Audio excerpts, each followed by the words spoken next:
Hey, what's up, blue collar business owner? Welcome back to the Blue Collar Prosperity Podcast. I'm your host, Paul Maskill, where we focus on helping guide you to have a prosperous blue collar business.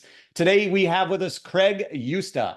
Craig has been in the home service space for over 20 years. He co-founded the Local Handyman Group and grew the brand nationally as their CEO. He then sold the Local Handyman Group in 2023 and started growing Genie Senior Services as their president. He also has a business coaching program called the Foundational Four, which is purpose-built for home service businesses. So that is Craig Jooste. Welcome, Craig. Thank you so much for being here. What's going on today? Awesome. Thanks for having me. We are right in the middle of franchising heating up, so we are busy, but yeah, happy to be here and sharing information that we can of potential landmines we may or may not have stepped on and how to avoid them. And yeah, just a little bit, I think, a couple of takeaways from some of the business coaching that we do with franchise partners that buy into our brands that I can share and people can use in their own businesses. Awesome. Super excited about that. And super grateful for you sharing all the information, all the experience you have over the 20 years, all the landmines you stepped on, the ones you avoided, the ones you stepped on more than once. So give our listeners kind of an insight into how your journey started 20 years ago to get you where you are today. Sure. So I am an immigrant. I grew up in South Africa, moved to Canada in 1988. My parents have always been entrepreneurial, so I've always had that bug. Moved out to Vancouver in 98, started with a company called 1-800-GOT-JUNK, very well-known franchise brand. Was on their leadership team for a decade. You really get a lot of, if you have the entrepreneurial juices flowing, they make sure that you're hypercharged. So we used to say we got a mini MBA working there. I was with 1-800-GOT-JUNK for 10 years. I was about to leave. I was asked to start a new emerging brand called Wow One Day Painting, one of their sister companies. Got to launch that from inception. So it really gave me that kind of wholesome, fulsome view of how to franchise, not just corporate operations or field ops or marketing. And after running that, my wife and I decided, thank you for all the learning, but why are we doing this for someone else? And started the Local Handyman Group. Started in Vancouver, one location, proof of concept. My wife actually ran the first location. I said, run it like a franchise and let's just see. After 3 months, she had no background in home repair or anything, but we knew how to sell, market, and make customers feel special. And started franchising that. So I grew that from Vancouver out to Ottawa over 6 years. Last year, we sold that to a couple of guys, beastie guys that have multiple businesses, and it was time for them to bring their expertise in and for us to exit. So I stepped out as as the CEO and co-founder, will always be the co-founder, I guess, but stepped out as the CEO there. And it was great. It's very different starting a business when you're the one writing the checks versus running a business for someone. And it was quite eye-opening. My wife and I both had really good jobs, quit them. Vancouver's not a cheap place to live. Second mortgage our house to start Handyman. And we had just said, we have no room to fail, that we got to push this thing, and we grinded. And then we acquired half of Genie Senior Services, which we are now growing. So owner, operator, technician, loved the business in our business partner, Norm.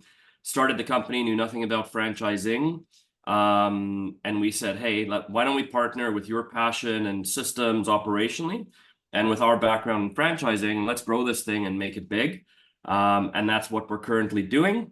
And apart from that, do a little bit of business coaching on the side for people that need some specific help tailored to them, using a program I came up with called the Foundational Four, which we can talk about a little bit more because I think it'll be more applicable to everyone listening. But just a little bit of my background. My wife and I are business partners, been together for 26 years. Been running our businesses together in the same house 24/7. We go out for happy hour quite a bit just to escape the house and for some sanity. But yeah, it's been a great journey. Awesome. Love it, Craig. Thank you so much for really giving a lot of good insights into the journey. I know a lot of people listening. I've talked to business owners ever since I've been in the business world of they want multi-unit. They want a franchise. They want to not be the one, turning the wrench. They don't want to be the one answering the phone. They just want to franchise this thing out. They want multiple locations, all that kind of stuff. Obviously, we've got to walk before we run. What would you tell that person who says, I want to have, before we even get to franchising, let's just look at multi-unit, say, Yep. what do you tell those people that think or believe that they are ready to go open a second location? So I've always said, run your business like you're going to sell it, right? So normally someone's selling their business, they make sure their books are in order. They understand their numbers. They can tell someone who's buying the business, hey, this is the business. This is my average job size. This is my gross margin. This is my net, etc. Well, a lot of people don't know that, shockingly. They'll look at their bank account and say, there's 20 grand in the bank account. It's not going up or down. I guess we're doing okay. And so what I would say is, it's all systems and people, right? So if you're in a business, you're either the tech or you've transitioned from being the tech to having a team and you're working on the business, is to have strong systems that are duplicatable. So if I'm working in, I have unit 1 up and running, whether that's a truck and a trailer or a truck, that can be a unit. Multi-unit can be literally multi-units, not necessarily multi-cities. But if you have strong systems in, here's how we operate as a brand, here's our brand promise, here's what we deliver, and then the whole foundational 4 that I talk about so much is vision, mission, mindset, right? Where am I going? What am I doing? Why am I doing this? How am I feeling about it? Foundation 2 is revenue as a guiding light. So it's not just money, money, money, money, money, because you have to find the balance between, passion, heart, and then money. The third one is demand generation, so marketing. So if I have this, I know how I'm feeling, what I'm doing, where I'm going. I know what my revenue targets are. And then now, what do I need to do to hit those revenue targets? So understanding my average job size, understanding where my leads are coming from, what that funnel looks like, and how those leads are going to convert into that revenue. And then the fourth one is on the foundations is unit economics.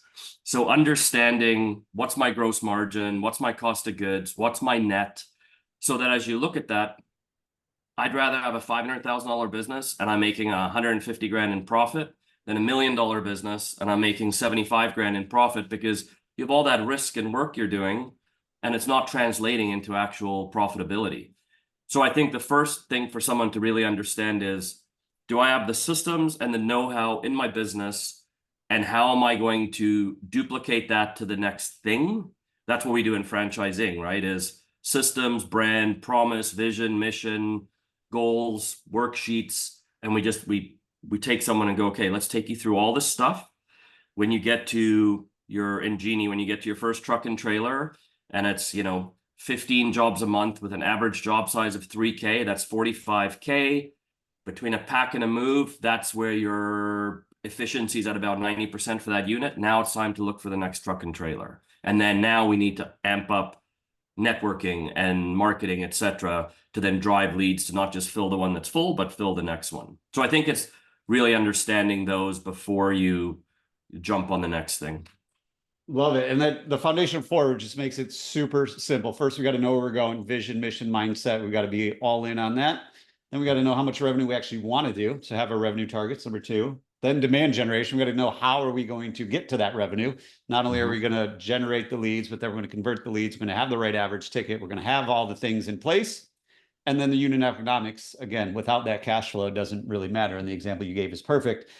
Me being a fractional CFO, talk to people all the time who think, well, if I just get to $2 million, if I just get to $3 million, it'll solve all these problems. But what it really does, and you've seen it over your 20 years, is it just makes the problem bigger, right? Like, yep. If you don't have your unit economics right already, growing your business will still make sure those unit economics are not correct. And it's just going to be a bigger problem that you have to solve. Absolutely. Versus if we get it right, like you said, if we get it right at 500,000, then we can confidently scale to $1 million. So let's kind of take the conversation from there. We've figured that out. We've got multi-units.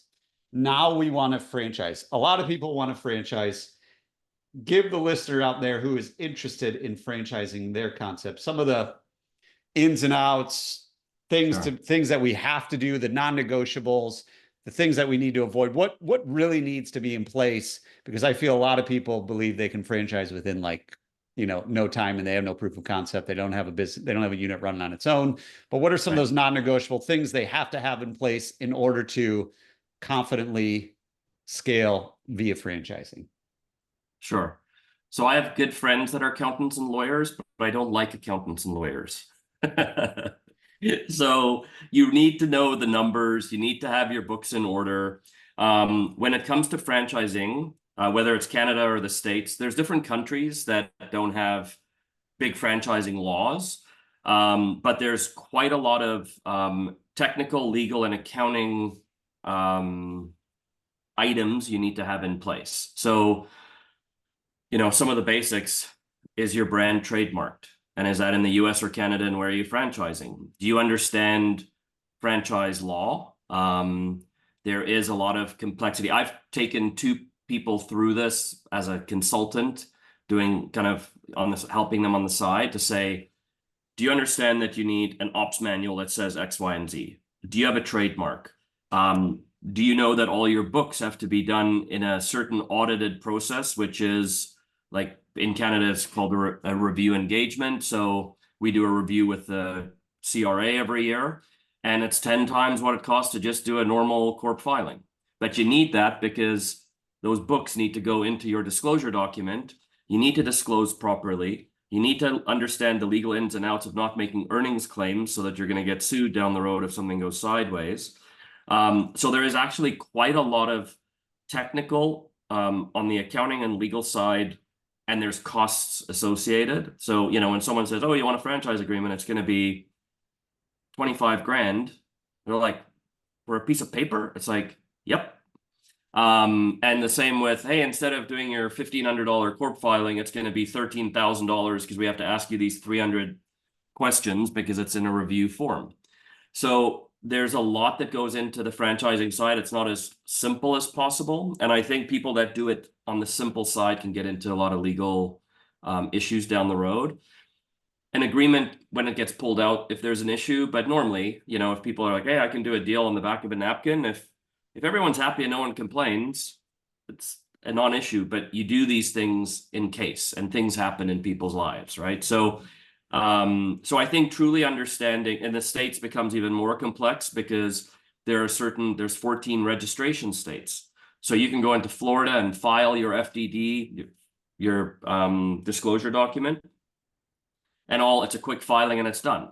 You have to register in California, and it can take 4 weeks or 16 weeks, just depending on where things are in the state.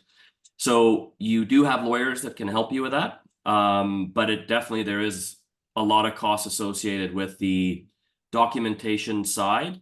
And then do you have a trademark? It has to be filed. It has to be approved. Those take years.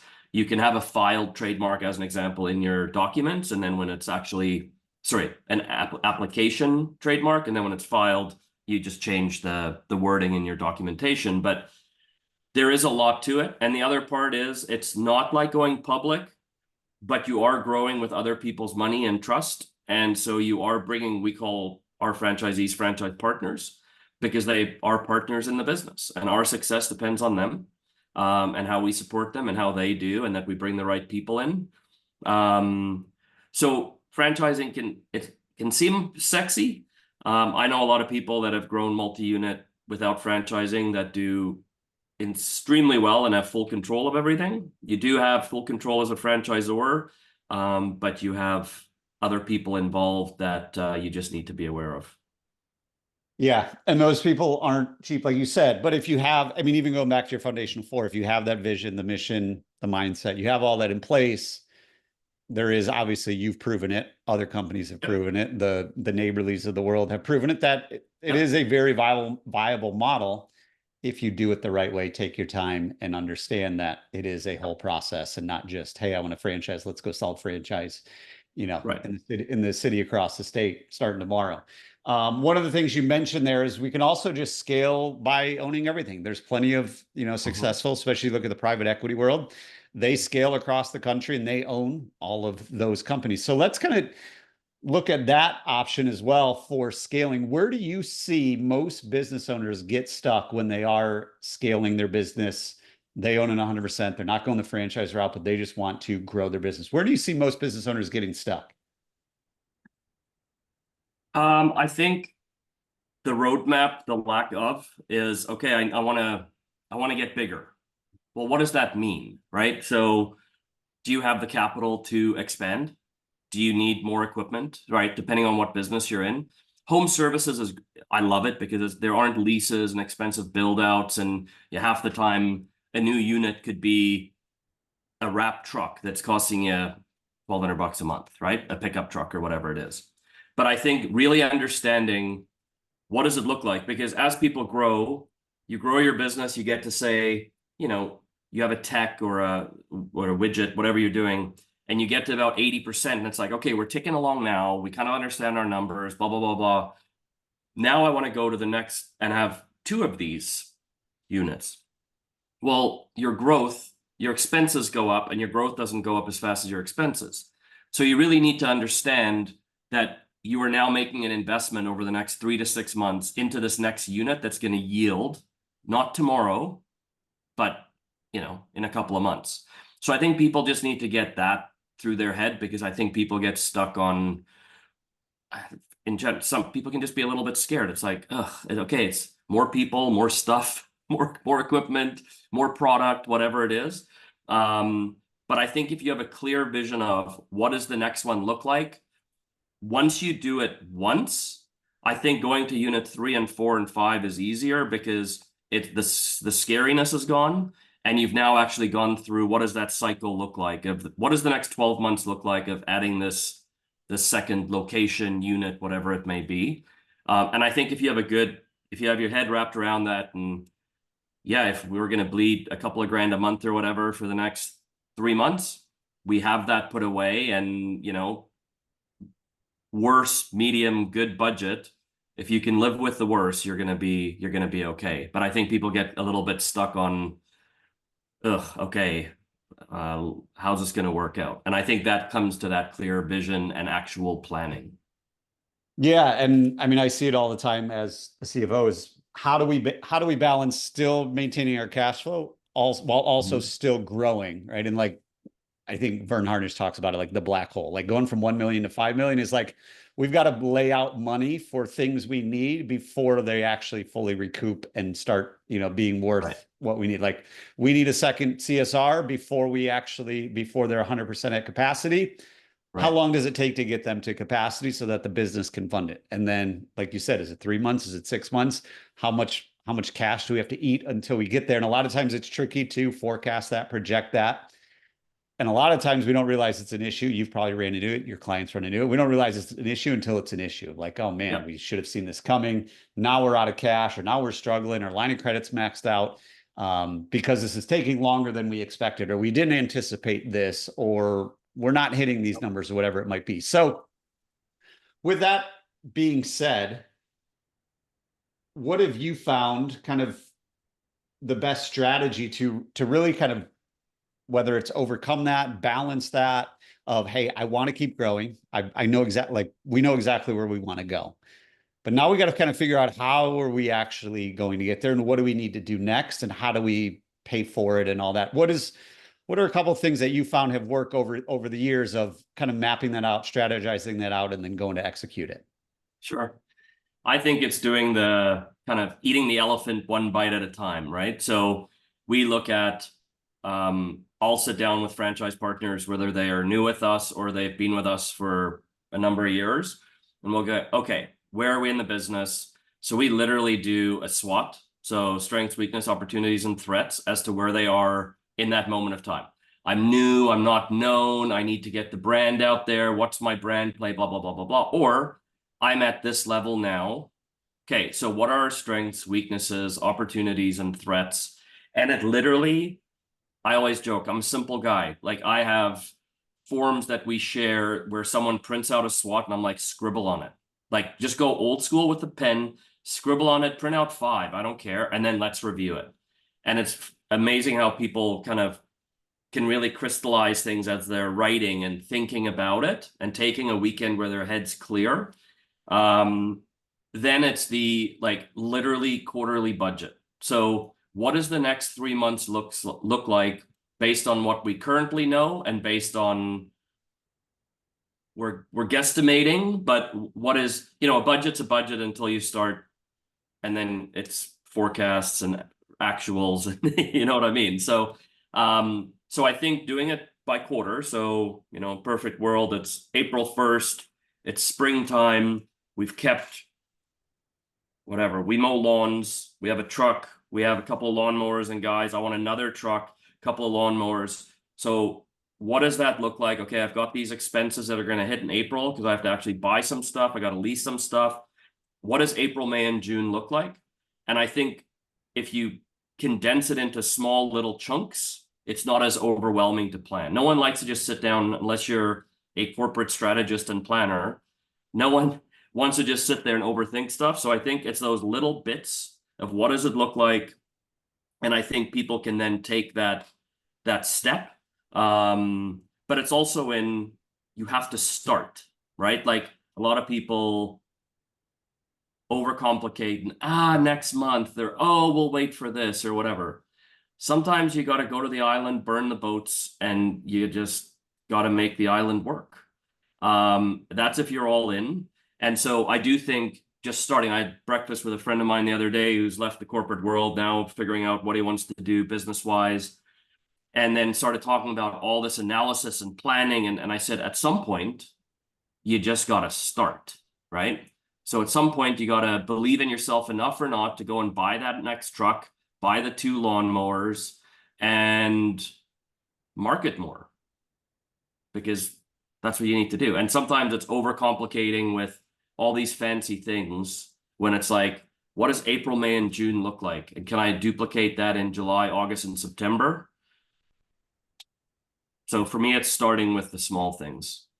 Yeah, and it's funny you mentioned that, doing something as simple as a SWOT analysis. Like in 2024, we're inundated with technology and AI and social media, like all these bright, shiny objects. But like literally, if we take the time to go back to basics, like you said, take 30 minutes and do a SWOT analysis on your business, that'll tell you a lot of things of, hey, this is what we actually need to work on, instead of just chasing the next thing you hear on a podcast or things you read in a Facebook group, or somebody told you at the supply house about this cool new piece of technology. A lot of times we just got to go back take the time to go back to the basics. And hey, the next 30 minutes, put your phone on Do Not Disturb, put on some good music, and map it out. Like it's really not that difficult.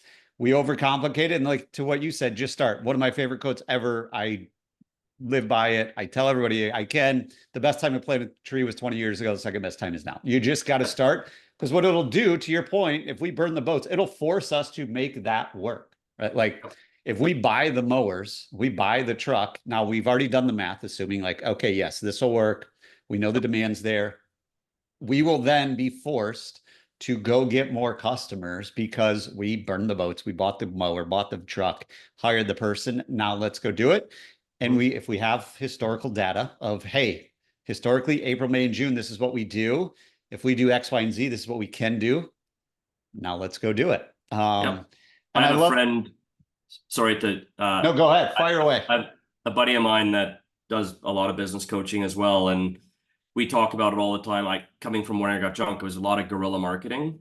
And one of my buddies always says, be an influencer in your neighborhood versus trying to be fancy on Insta and doing whatever for the gram. And it's sometimes going out and spending $100 on lawn signs, spending $150 on door knockers, knocking on doors. And where we live, it's a lot of single family homes. I drive by and I'm like, wow, this 5-block area. Look at all these houses. You could knock on doors. And what if I got one person on each street, just one out of 30 houses, so a 3% conversion to say, can I mow your lawn, or can I paint your house, or can I do whatever? And then I use, like, part of our coaching is called the 3 R's: repeat, referral, re-engage. And what if I can make that person into a raving fan that tells their 2 neighbors? And it's like, forget about people bitch to me about Google did this to my listing, or I totally get digital media. I think it's great. It's a wide net. But if you have a home services business, go into your neighborhood, knock on doors, leave door hangers, have a nicely branded vehicle that you're driving up and down the street while you're doing it. Put out some lawn signs and ask for forgiveness from the city later. I can tell you doing those things will actually get you customers versus complaining that your Google My Business listing got taken down because of whatever it is. No, it is so true. Like going back to like those have been tried and true since people started doing, like people do business with people at the end of the day. Even if you have a technician that works for you, once they knock on that door, they're doing business with that technician, Joe, the technician. They're not doing business with the company. Now, at the end of the day, they're going to keep seeing your truck and the yard signs and the door hangers and the mailers and all that kind of stuff. But it really is like when you can build, like you said, customers into raving fans, they will do a lot of the work for you then because they want to support you. If you're that local celebrity that cleans houses, they're like, man, we love supporting Craig. Craig is a local dude, lives in the neighborhood. And if we need this service anyway. We see him everywhere. His trucks are everywhere. Why don't we do business with him? And then you give them a reason to continue to talk about it. So love just going back to basics for whatever it is.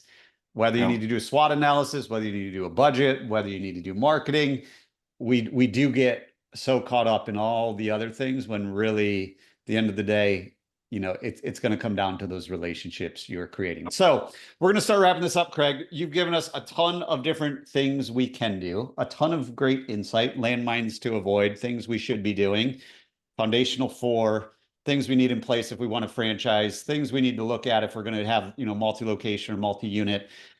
But if you could just recommend everybody listening to do one thing to take immediate action within the next 24 hours to move their business forward, what would that one thing be?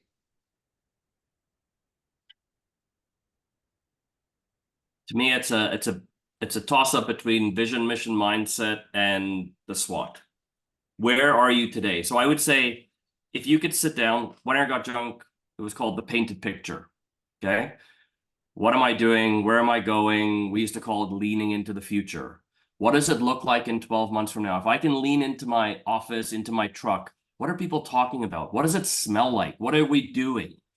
And I think if people can have a clear, concise vision of where they're going to be in 12 months, you will make it happen. Read the book, The Secret. Every time we go to our favorite restaurant, I say to my wife, we're going to get rock star VIP parking right up front because I'm not going to say, put it out there, those vibes that parking's going to be terrible. I swear every time we pull up the restaurant, someone backs out right in front of the door and we pull in. I'm going to be late. What happens? Every light is red. I'm on time. I'm planned. This is going to be an awesome meeting. Every green light. Oh, crap. I'm here 15 minutes early. So it is take stock of where you are right now, where your head's at. What does the future look like in 12 months? Because then you can build to that. And I think if people take a little bit of time to work on the business, Gerber, E-Myth, another great book to read, is working on it versus being stuck in the weeds. You're always going to be stuck in the weeds. You're going to do the same thing every day, and you're going to be at 10 grand a month for 20 years. It is so true. And just setting aside that time to be proactive because it's really easy to just wake up and fight fires all day because the phone's going to ring, email's going to ding, you're going to get text message, you're going to get distracted. Before you know it, it's 5 o'clock and you don't really know what happened other than you survived the day. And to your point at the very beginning, if we don't have that destination, we don't have that vision, that mission, that's what we're going to do. We're just going to wake up, survive the day, the week, the month, the year. And like you said, 20 years later, we're doing the same thing. So love it. And that book that Craig mentioned, one is the E-Myth. If you guys haven't read it, it's tried and true. Read it, Michael Gerber. And then the other one is The Secret. I'll have to check that one out myself. Craig, Jooste, thanks again for coming on the show, sharing your journey and providing a ton of actionable advice, experience, insight for all the blue collar business owners out there as we continue our journey to prosperity. But before we sign off, where can our listeners go to keep in touch with you, learn more about everything you got going on? Sure. A couple of spots, GenieSeniorServices.com. It's the brand we're franchising currently. You can go to CraigJooste.com, which is my business coaching site as well, if you want to reach out to me there. Email I'm on most of the time because of Genie is Craig@GenieSeniorServices.com. You can reach out for anything. I am happy to talk to people, help, answer. It doesn't have to be consulting agreements and all kinds of stuff. You got to do some good in the world. You got to pass on some information. And if we can do that where we can help, then the journey is worth it. Awesome, Craig. Super grateful for your time today. Appreciate all the insight. We will talk to you soon, sir. Awesome. Thank you very much. Thanks, Craig.